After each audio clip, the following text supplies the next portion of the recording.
Hi, my name is McGillivray. I'm Managing Director of the Institute for Catastrophic Loss Reduction, and I'd like to take a few minutes to demonstrate our wildfire diorama model. This is part of ICLR's Climate Resilience Center. We have a permanent center in London, Ontario, but we also have traveling exhibits that can go to various events. So what we have here is a landscape with two homes on it. There is a good home over here on the right and a bad home on the left. And what I mean by that is this home on the left is highly exposed to wildfire and the one on the right less so.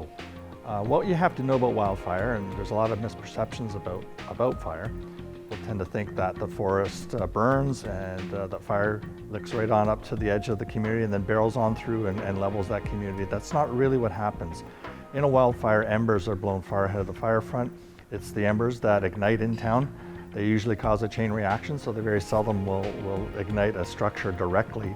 They usually direct A, which leads to B burning, which then burns down the structure.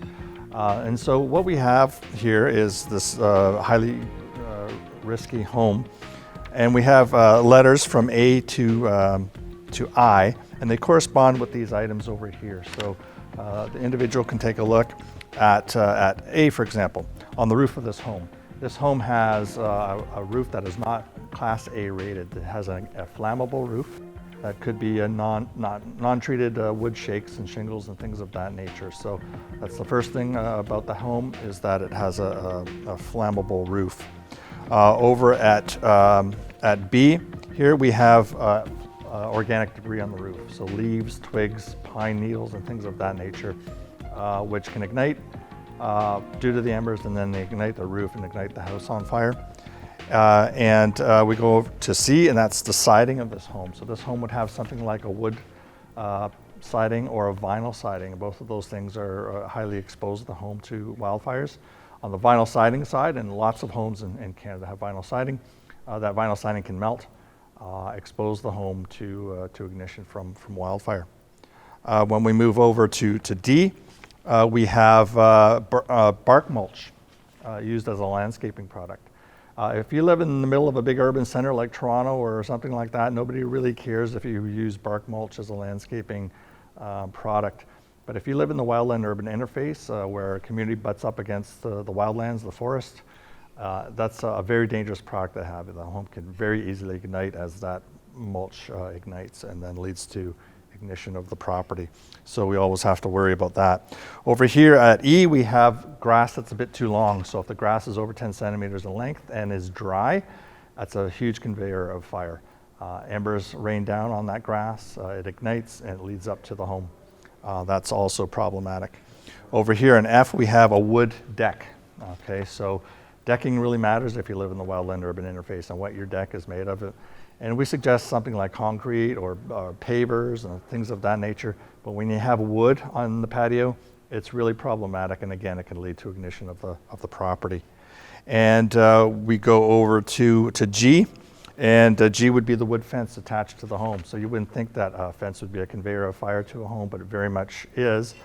And during the Fort McMurray fire in May of 2016 in Fort McMurray, Alberta, wood fences really were problematic. And in the early hours of that fire, the fire department was going around ripping fences down and trying to get them away from the property because they were conveying fire right up to the home. And we'll go over the good practice in a few minutes. H over here, we have the propane tank located right next to the home. That's also a no-no. Whether it's fueling the home or fueling a barbecue, you want to get the propane tank away from the house. So that can be problematic as well. And then finally, we have I, where we have a firewood pile a little bit too close to the home. There's a wood picnic table here, just giving the idea that flammable items right around the home are very problematic. So that's the at-risk home. So when we move over here to the home that's in a much better position, you have a Class A rated roof that something like metal, it could be fiberglass, asphalt shingles, it could be slate. There's any number of products that are rated Class A, but that means that roof is less flammable than a non-Class A rated roof. Number 2 over here would indicate that there's no organic matter on the roof that can catch fire, like leaves and twigs and pine needles and things of that nature. That roof is clear. and clean. Number 3 would be the siding of the home. So whereas the at-risk home had, say, vinyl siding, this home over here might have a hardy board product, like a cement fiberboard type of product, or some other product like stucco that would not convey fire. Number 4, we have this inflammable or non-flammable apron around the home. So for about 1.5 meters around the property, we have, in this instance, it's meant to indicate cement, but it could be pavers, it could be crushed gravel.